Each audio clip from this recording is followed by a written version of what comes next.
Hey all, welcome back to my channel. Today I will be sharing my philosophies on inclusive education, along with current debates in the field.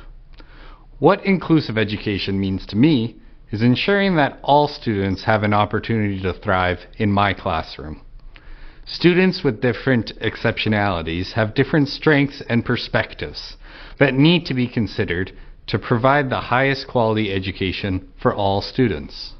The term exceptionalities refers to both students who are gifted as well as students who struggle with their disabilities.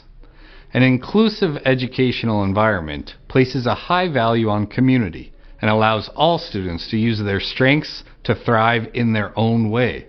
As Alberta Inclusive Education mentions, it is an approach that promotes equal opportunities for all learners, regardless of their academic, cognitive, or physical differences.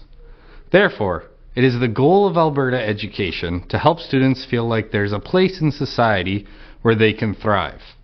The main debate I wanted to provide insight on today has been going on for as long as the idea of inclusive education was valued.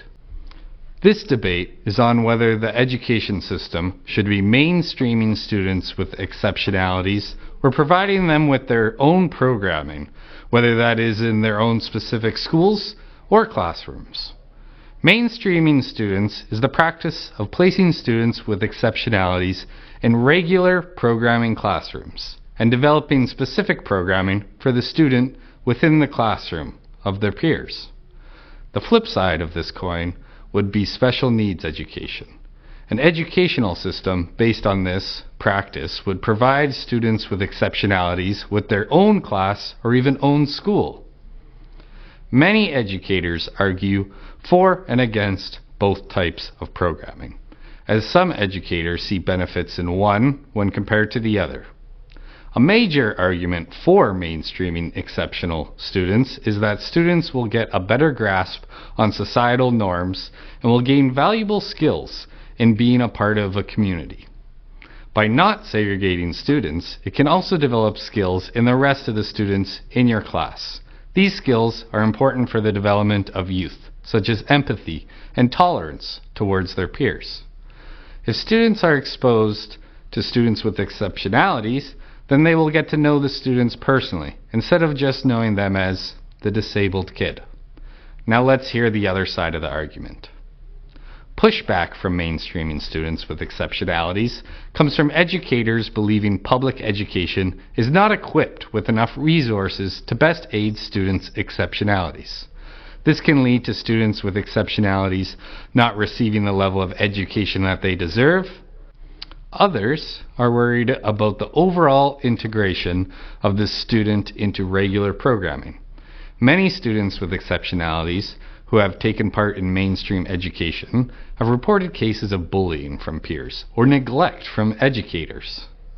Some educators want to avoid this risk entirely by developing special needs education.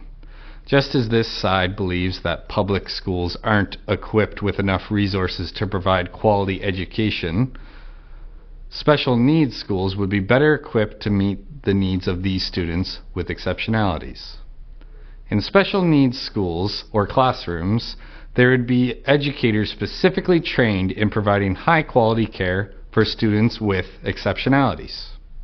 The main argument against this practice is the idea that special education is segregating students just because they struggle with their exceptionalities. If students are kept away from the majority of their peers, they can feel left out and that they are different.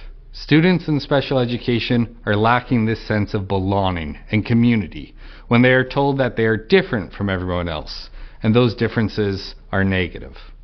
As an educator, we always want to put the needs of our students first, which is why topics such as this are so hotly debated. We all have our own pedagogies and philosophies on how to best serve our students, which is why I want to hear from you. Let me know about your experiences in inclusive education and how you feel about this topic in the comments below. I would love to hear from you.